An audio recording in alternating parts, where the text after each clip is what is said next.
وانا الحمد لله رب العالمين شفت وطلعت بشوف.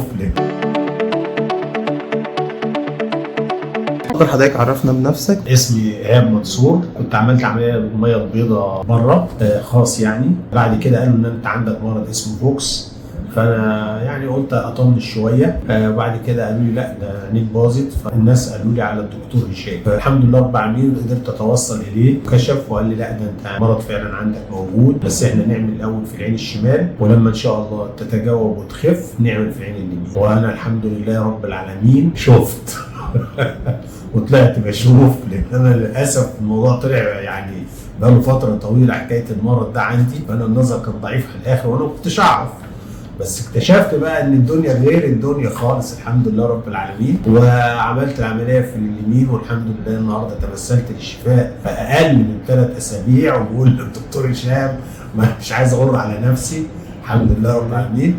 وربنا يكرم ان شاء الله. قال لي يعني ان شهر شهرين كده ونحاول نعمل لك التاني باذن الله. جميل. كده على قصه بنتك. طلع ان بنتي وهي صغيره كان عندها حسنات في وشها وانا نسيت طبعا. فلما كبرت بقول لها يا مرام انا ما شفتش حسنات دي من زمان قوي. قالت لي يا بابا ما انت نظرك كان ضعيف بقى فعلا. قلت لها يا بنتي ده من زمان بقى مش من دلوقتي. قالت لي انت كان فعلا نظرك ضعيف.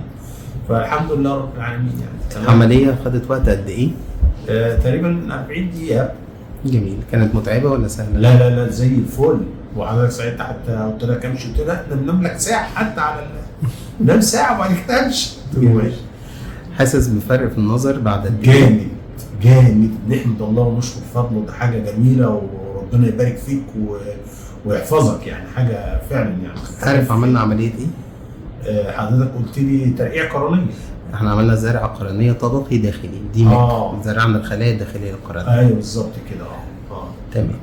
في اي حاجه تحب تضيفها؟ لا كتر الف خير، بس ان شاء الله بقى هنعمل الثانيه يعني ان شاء الله باذن الله. الحمد لله على سلامتك. كتر الف خير وشكرا لحضرتك يا دكتور. شكرا. استاذ ايهاب عنده مرض وراثي نادر داخل القرنيه اسمه فيوكس اندوثيليال ديزيز، وده بيؤدي الى تحلل في الخلايا الداخليه للقرنيه وهي مسؤوله عن شفافيتها. بس عشان ده بيحصل بالتدريج فهو ما كانش دريان ان عنده مشكله، الا ان النظر كان بيقل بمستويات كبيره قوي في الفتره الاخيره. اول حاجه ممكن تحصل ان احنا الفتره اللي بعد الصحيان من النوم ممكن يكون في زغلله شويه بتزيد بعد ما تبقى ساعه، تبقى ساعتين، تبقى 3، تبقى نص النهار، لغايه ما نخمد على عينه تمام. عملنا له زرعه قرنيه طبقيه داخليه ديمت تغيير الخلايا الداخليه فقط، وده ادى بينا الى الحمد لله شايف دلوقتي 6 بعد العمليه اسابيع قليله. دايما الكشف المظبوط يؤدي الى تشخيص دقيق، يؤدي الى خطه علاجيه سليمه، في النهايه هيؤدي الى افضل نتيجه ممكن.